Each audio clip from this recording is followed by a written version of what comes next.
Hey, welcome back everyone. It is now February 11th of 2020, and ever since the release of Star Wars The Rise of Skywalker, a lot of fans have been very much worried about the future of the Star Wars franchise, where it's going, exactly how they're going to handle everything moving forward into the future. This is Mike Zero. Make sure to subscribe if you're new to the channel for future Star Wars content. Now, without a doubt, by far, one of the big problems with The Rise of Skywalker is that they had a very tough production, and I don't know if you guys knew this, but Kathleen Kennedy confirmed this, J.J. Abrams, Mary Ann Brandon, Bob Iger, is that this was a very tough production, not as far as the scheduling goes, but aside from all of that, all the technical stuff, from the scenes, the rewrites, the reshoots, everything that came into play here for the development of this movie in principal photography and post-production, you name it. And it's one of the main reasons as to why this film feels very convoluted and rushed, especially in the first act of the film and how it's all over the place. Some of you may not agree with me on that, but you do see this in the very beginning of this movie, such as the world of Mustafar, being like a 2-minute sequence, not even that.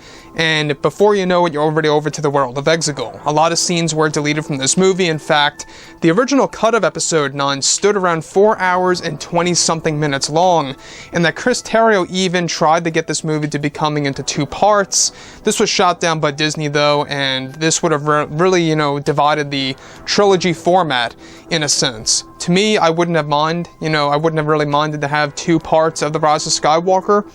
But what's really intriguing about all of this is that now that both Disney and Lucasfilm are currently finished with the sequel trilogy and focused on the future of Star Wars, such as with their new Star Wars trilogy and their new Star Wars universe, many fans have also been very interested in what could have been before the reshoots and the rewrites of the film before many scenes were deleted.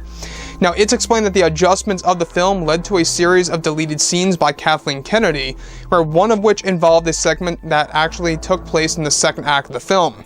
Now, one of the sequences was actually said to involve a Padme Admidala sequence in the form of a hologram that Leia would actually hold in one of her scenes on board of the Tantive 4 while approaching the world of Exegol. Now, it's noted that this scene was going to use archived footage from Episode 3 Revenge of the Sith of Natalie Portman as Padme in her outfit that she wore on Mustafar that would serve as a hologram. Now, it's explained that in order to create this sequence, they used the footage from a deleted scene from Episode 3 when Padme makes an inspiring speech that Leia would actually hold a miniature hologram of her mother, where it said that this hologram was going to inspire Leia to reach out to her son, Ben Solo, to turn him back to the light side of the Force, while he was actually fighting Rey inside of the second Death Star wreckage inside of Palpatine's old throne room. Now, this sequence was actually scrapped midway through production, where not just that, but both Padme and Anakin hugging from Episode 3 was also going to appear in one of the flash fights, where both Kylo and Rey would actually witness the 2 iconic characters and their encounter on Mustafar, moments before Anakin turns on his wife by choking her. The scene was going to originally show Padme getting choked by Anakin before the scene was entirely cut. So, I don't know if you guys knew this, but the flash fights were going to give us a lot of callbacks to the past 8 Star Wars movies. It was going to show previous scenes and previous environments of the Skywalker saga. It was going to be quite a ride. Now, some of you out there may not like that idea and may think of it as a nostalgia trip or a way for Disney and Lucasfilm to just have the audience buy tickets, which very well could have been the case. I'm not going to deny that. That could have been their incentive there. But when we look at what they're trying to do, with, of course, Star Wars before the initial, rewrites and the reshoots of this movie, they were really trying to make this movie nostalgia-based. And that's exactly what Duel of the Fates was going to be by Colin Trevorrow, by the way. You can see how J.J. Abrams was using bits and pieces of Colin Trevorrow's script of Episode 9 and what he originally wanted to do.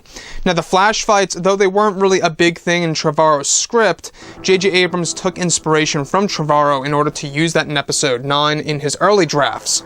So the thing about Padme Admidala being in the form of a hologram, very interesting of how Leia on her deathbed was going to actually hold a miniature hologram of Padme Admidala, and how that actual hologram of Padme was going to inspire her to reach out to her son Ben Solo, is inspiring in itself. It just shows us how one family member has an effect on another, and how that affected family member is able to turn Ben Solo to the light side. to me, I think that's amazing. I think it's magical, having Padme have an effect on Leia, and hence Leia having an effect on Kylo Ren. To me, I think that's a very, inspiring as far as what J.J. Abrams was trying to do here when it comes to family in the Star Wars universe. So like I say, you can really see what they were trying to do, what they were trying to achieve in the Star Wars franchise. It's very unfortunate that we did not get scenes like this per se. Mind you, there are emotional scenes still in Episode 9, such as when Ben Solo turns to the light side and communicates with Han Solo's vision and stuff around those lines. So anyways, guys, drop a comment below. Let me know what you think about all of this in the comments, and if you guys did enjoy the content for today, do make sure to drop a thumbs up on this video to support the channel. I thank you all so very much for the kind support, and I'll catch you guys next time.